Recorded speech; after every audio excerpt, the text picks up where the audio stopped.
Oh boy, we're going live. That's right, you're live. What's up, everyone? Aaron Miller here with Cheesehead TV, coming to you live Monday afternoon. It is June something. What is it? June 15th? Halfway through June. What is going on? I can't believe it. We're deep in the heart of the off season. There's always something to talk about when it comes to the Green Bay Packers. Today, it's Kenny Clark, and I've gotten a whole lot of questions after posting a couple clips last night on Twitter of Aaron Jones, Aaron Rodgers, Alan Lazard, and one Kenny Clark about why a deal hasn't been done, why haven't we heard about an extension, why you haven't even heard about talks, etc. And as my good friend Andrew Brandt always says, deadlines spur action. And right now there are zero deadlines. Now, as we approach whatever ends up being the start of training camp, obviously reportage puts July 28th as the target date for the start or the reporting date for training camp for the Packers. That's not official yet, but that is your first watch point. That is the first instance where if they go past July 28th, then it's a real topic of conversation. Then it becomes, are they really looking to extend Kenny Clark, or are they going to try and get through one more season? I have to think this will get done this summer. I've maintained that pretty much since last summer. I still think there's plenty of time, a lot of weeks left. People, obviously, I think they're finishing up the offseason program this week, in the next 10 days or so. They'll all disperse, go away, have their time in the summer, as they often do. And then, undoubtedly, Russ Ball and Kenny Clark's people will come together, sing Kumbaya, and get an extension done. Now, there's a long way to go between then and now. Obviously, we're very much living in a 24-hour news cycle world. Who knows what outside actions and or volatilities could transpire between now and then. But in the meantime, July 28th is your first real deadline to watch as far as when a Kenny Clark extension gets done. I very much think it will get done prior to that date. People texting me, people tweeting me. There we go.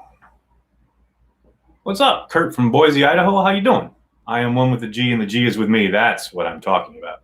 Aside from Tramon Williams, if we were able to improve the secondary, do we have any particular signing in mind?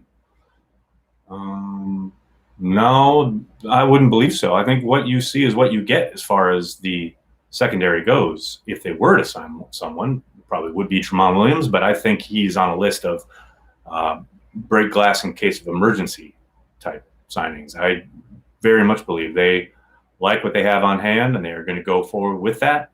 We'll see what happens once they get on the field, whenever that is. But I don't think there will be any chance that you're going to see someone other than Tramon Williams. Now, I say that, and news will break in 5 minutes that they have signed someone else. But I think they really want their young guys to get on the field, including Kadar Holman.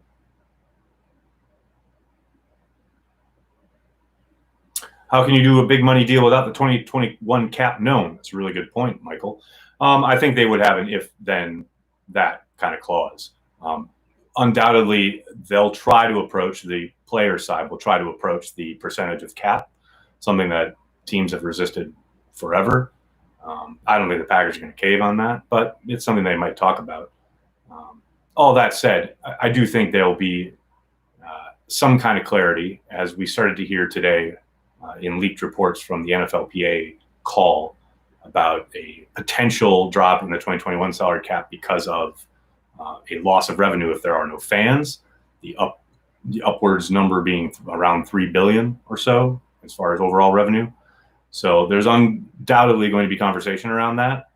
But I tend to think they will have eventualities in mind when they put that deal together. Now, could that be a breaking point and or something that pushes it into the season? No question. But I think Russ Ball and company have been creative enough before, will be creative enough this time around. A work stoppage back in 2011 didn't stop mega deals from getting done. I think they'll find a way, as they like to say. Thomas, thank you for the super chat. No question attached, but I always thank you for the support. Salute. What do the Packers need to do to beat the Niners this year? Michael, have the game plan run through Aaron Jones, not through Aaron Rodgers. And then, on the flip side, tackle. on defense. More importantly, shed a block. You watch that tape, and I did so 2 nights ago, and it is hard to watch, but you're never going to learn unless you watch your failures. And you watch that tape, and you see again and again and again an inability from players to just disengage from blocks. It's hard to watch. But more than anything, I think that's the number one. And I think they need a little bit more anticipation, a little bit more aggressiveness on early downs. I've said that a lot in regards to Pettin in general heading into 2020. But yeah, they need to tackle. They need to take better angles. They just need to play better fundamental football because they did not either time they faced the 49ers, but second, especially that second time. Big B. Jamal Williams is locking up Dez in the 2014 divisional game. There you go. Always like to see it. Any remote chance of signing Snacks? Jay, I highly doubt it. I mean, I always say it. I'll quote Lord of the Rings again. There never was much hope. Only a fool's hope. But yeah, I think that train left the station when they signed Trevon Hester. Whoa, tackling a 49er. Rare stuff. Yeah, exactly. Nags, can't wait to see Swerve and Irvin. I'm with you, man. I cannot wait.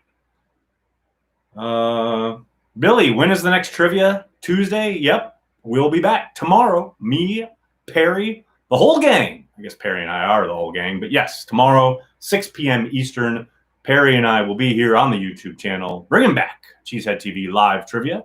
So set your reminders. We'll be here asking all the questions, getting Big B, Big Daddy Cool Breeze, Brandy, all the regulars, Joey the Jaguar, everybody and anybody.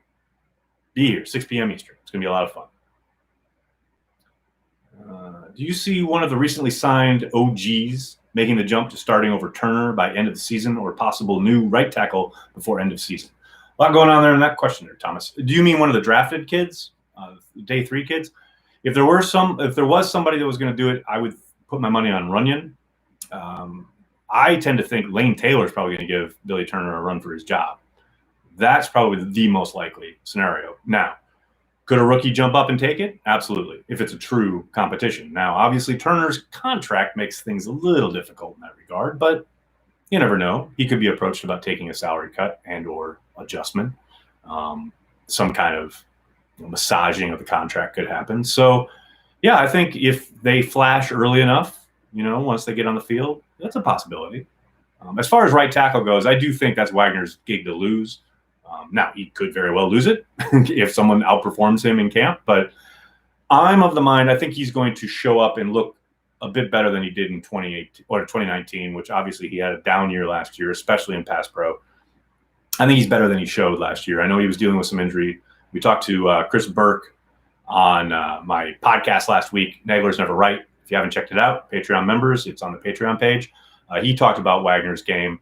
And, he mentioned that Wagner was dealing with a number of injuries, and he thought the Packers would be getting a guy much more akin to what we saw in 2018 rather than 2019. We'll see. You never know how guys are going to come back from injury. But, yeah, I think that will be his game. We'll see. He absolutely could face some competition. How did Kingsley Kiki look for run defense? I thought he looked okay. I thought he definitely got taken advantage of at times by some of those better interior linemen, but I don't think he's going to improve sitting on the bench. Yeah, much like I say with all the young guys, he's got to get on the field to improve. I think his technique needs to improve a little bit as far as getting low with his pads. I think that was his number one sin, is coming up too high, especially on early downs. But you also saw a number of snaps where he looks pretty damn good. I think, he's the only way he's going to get consistency in either defending the run or shooting upfield and pressuring the quarterback is to play more snaps. And I did find it interesting. The internet sleuths out there. The other day when I posted my thing about Kingsley Kiki needing to get on the field more, Ben Fennell retweeted me and put up some numbers about how few snaps he played, and I'm with Aaron, he has to play more. Well, that tweet was liked by one Mr. Kenny Clark. Sure sounds like maybe old Mr. Clark would like a bit more of a running mate there from Mr. Kiki. But who knows? Well, what do you primarily hope to see Darnell Savage improve on this year? Number one, his the angles he took last year as the year wore on really, I won't say worried me, but they were surprisingly bad. If he could just come in under control a little bit more and take just a few less false steps. To me, he's shown the ball hawking ability. You saw he was around the ball a lot, had a couple interceptions, did some really nice work as far as knocking the ball away on occasion.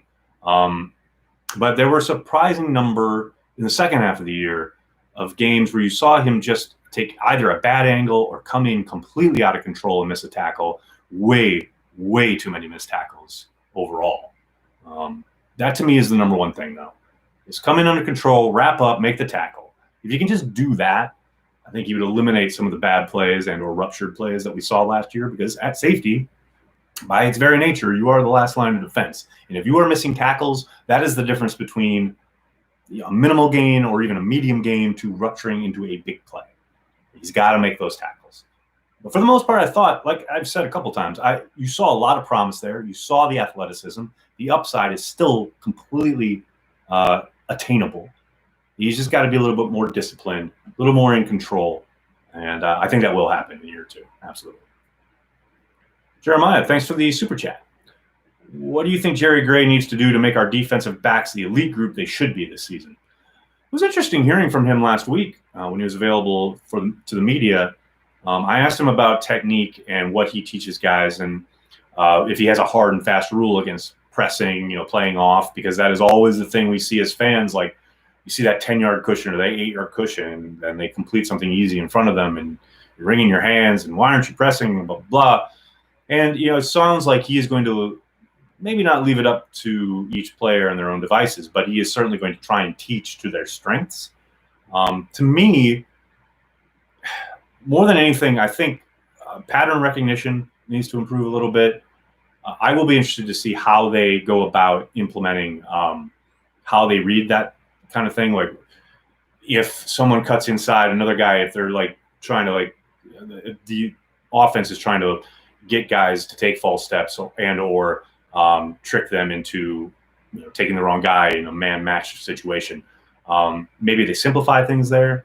Interested to see how they kind of not overhaul it, but sure seemed like there was some confusion there at times last year.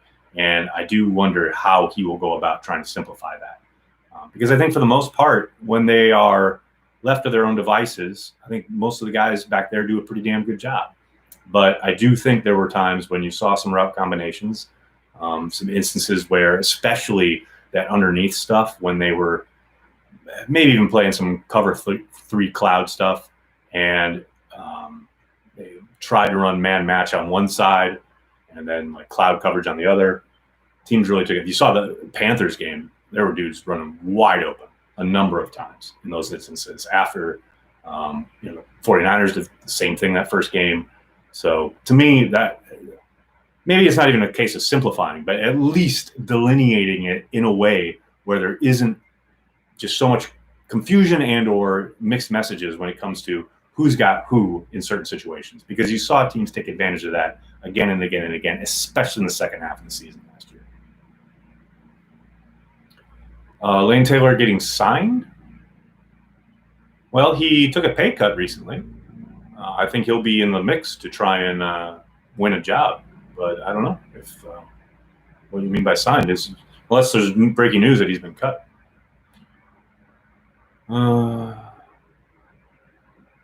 Let's see, what else we got? How do you think the lack of off-season play may impact the integration of Funchess into the offense, and how the developmental tight ends, wide receivers may plug into our changing offensive schemes? Thomas, it's a good question. I do believe the teams with the most continuity are going to be at least a little bit better coming out of the gate, and the Packers being one of them.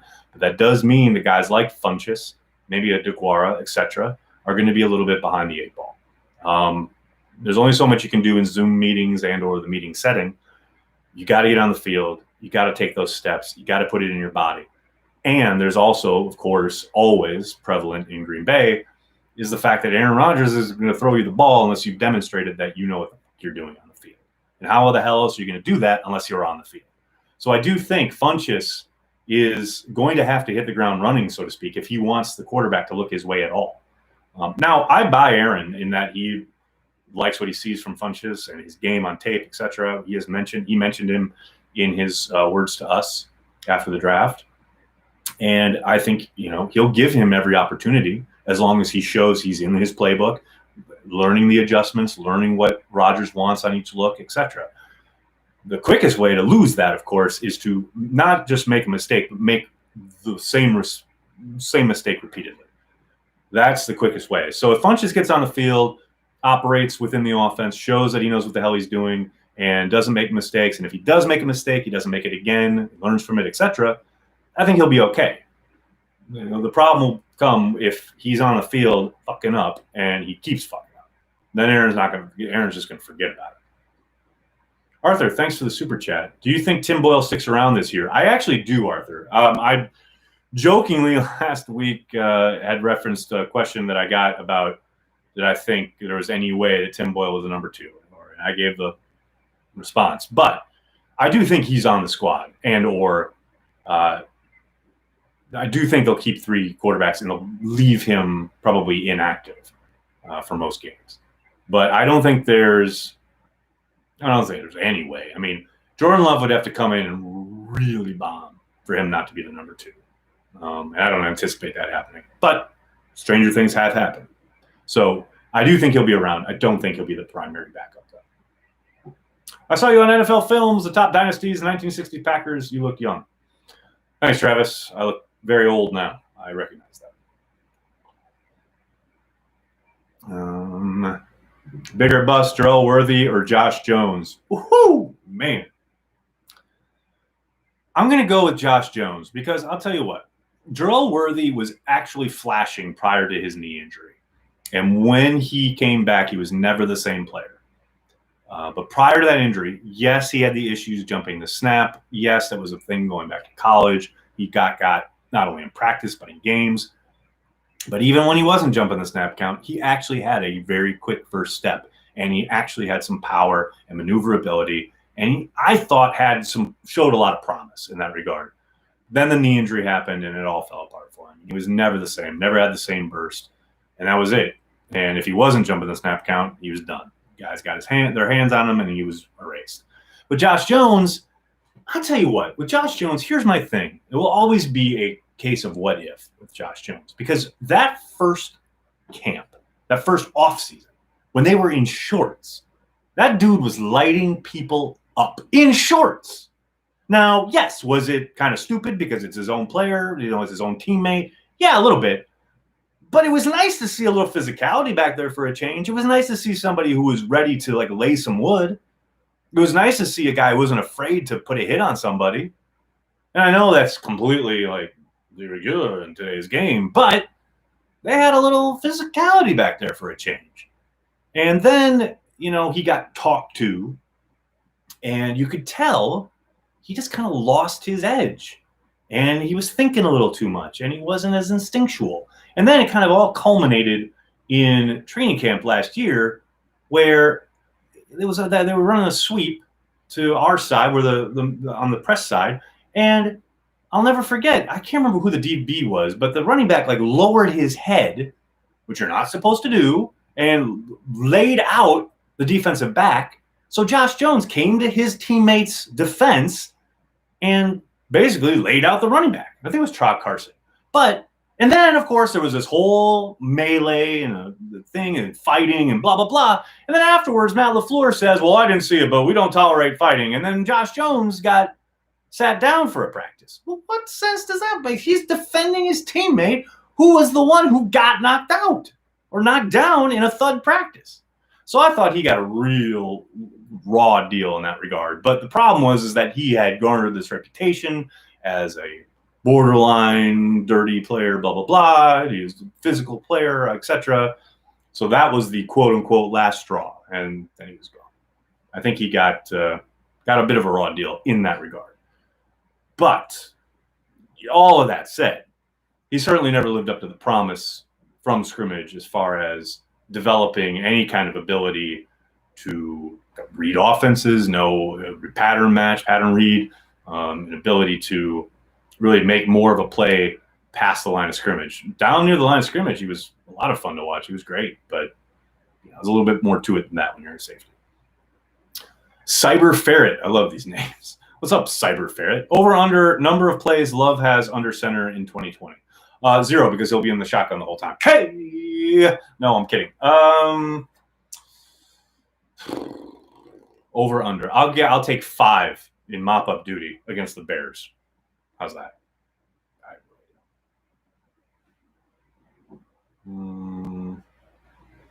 Better overall rookie last year, Jenkins or Savage? Better potential rookie impact this year, Runyon or Dillon? In addition, in your opinion, there's so many questions here, Evan. In your opinion, who will have the better year to jump, Gary or Sternberger? Okay, let's take them in order.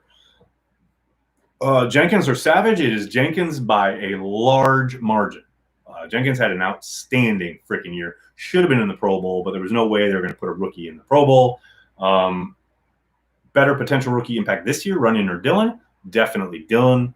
I think Runyon could make some noise and or compete for the right guard spot, but now that Lane Taylor's most likely sticking around, I think it's going to be hard for him to get on the field. And then, in your opinion, who will have the better year 2 jump, Gary or Sternberger? Gonna be Sternberger. Look out. Listen to me now and hear me later. Jay Sternberger is going to ball out in 2020.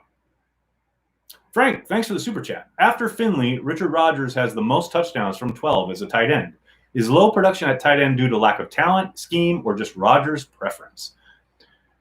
I think anybody would tell you it's always kind of a mix. I do think Rodgers has shied away from the middle of the field as years have gone on. I saw a next-gen thing that looked at his game when he was winning MVPs, and then like in the last 2 or 3 years, certainly not throwing in the middle of the field as much. Now, you could contend, yes, he has not had world beaters at tight end, but that has been at any position, not just tight ends. He hasn't just not been throwing in the middle of the field.